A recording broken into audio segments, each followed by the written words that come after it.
The Mystery of the I. The Origin of the Illusion of Separateness.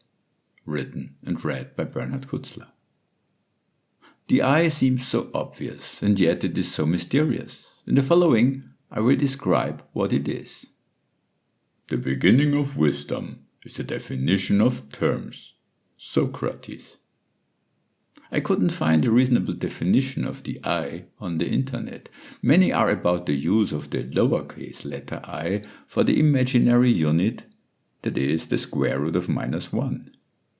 Others describe the linguistic use of the uppercase letter I as a subjective singular pronoun of the first person. The I has to do with consciousness. Therefore, we must clarify consciousness first. Consciousness denotes a knowing, since the term includes the Latin word scire, meaning to know. An Old English word for know is vitan, which has the root vide, that means to see. Thus, knowing is what someone sees, physically or mentally. Your current knowing comprises feelings or perceptions, thoughts, familiarities or memories, and intuitions. You can find detailed descriptions of these 4 ingredients in my article. Intuition is much more than just a sixth sense.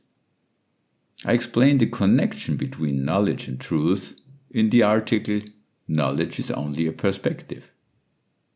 Knowing is now, and it is permanently changing. You experience a flow of knowing comparable to a film in which every frame contains the above ingredients. The collection of all you have ever known is your life's story.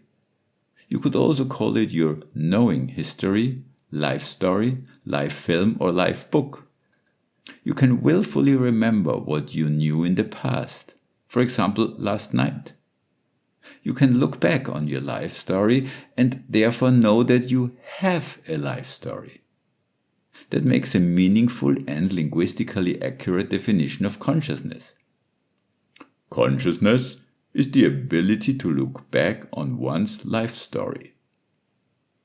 You can find a graphical illustration of the definition of consciousness in my article Consciousness is not the same as awareness, and in my book Consciousness, its nature, purpose, and how to use it. Your life story makes you who you are. Therefore, a meaningful definition of the I is: the I is the identification with one's life story. Knowing, memory, life story, consciousness, and the I are mental/spiritual phenomena. Mental/spiritual in the sense that they are not physical. To understand this, we must define the term mind or spirit. For this, we divide what is into 2 kingdoms. First, the kingdom of separateness, which is nothing other than the physical universe. And second, the kingdom of non-separateness, which is colloquially referred to as spirit and, philosophically, as mind. Colloquially, the term mind denotes the tool that thinks, since the word's root men means to think. Philosophically, this term is used in the more general sense of spirit. Mind/spirit is the opposite of the physical universe and therefore has no physical properties. It is not energy, because energy is a physical phenomenon. Knowing is a mental/spiritual phenomenon. It has neither length nor weight, neither temperature nor any other physical property. You can find out more about these 2 kingdoms in my article. There is more than just the universe. Your knowing includes feelings and perceptions, and thus information about your body.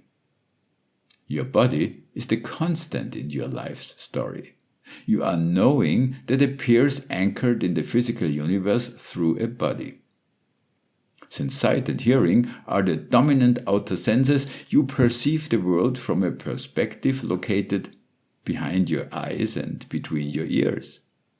Therefore, your consciousness and your I seem to be in your head. But this is an illusion created by anatomical circumstances. What if your eyes were on your kneecaps? Then you would assume your eye and your consciousness in your knees. Since spirit has no physical properties, it has no locality. That is, it is not in any place. Therefore, consciousness and the eye are also not in any place, neither in the brain, nor in the knee, nor in any other part of the body.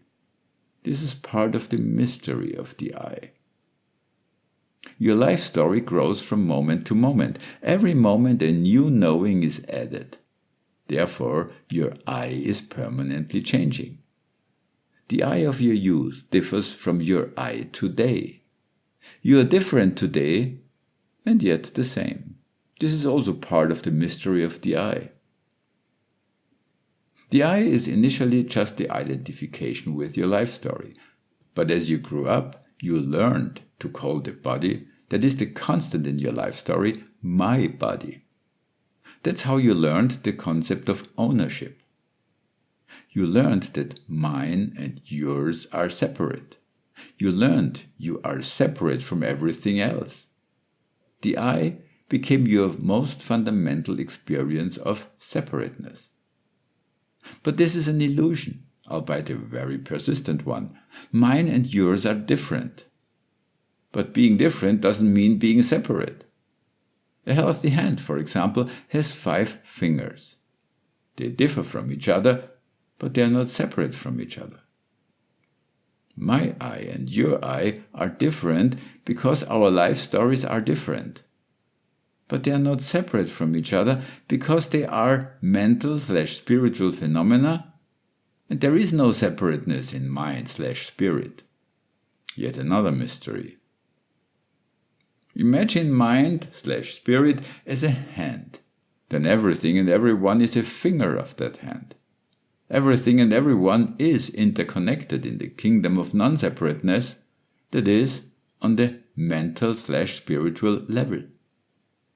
The body is a mask through which we end up in the illusion of the kingdom of separateness. You can find out more about this illusion in my article, Why and How the Universe is an Illusion. Separateness is just a program. It is a knowing that is an illusion. We can overcome it by choosing to know that we are interconnected with all. In this way we can develop a we consciousness. Many indigenous peoples cultivate such a mindset. Finally, a long overdue clarification. Ego is the Latin word for I, which is why there is no linguistic difference between I and ego. One can semantically create a difference by using 2 different definitions. However, one must then also provide these 2 definitions.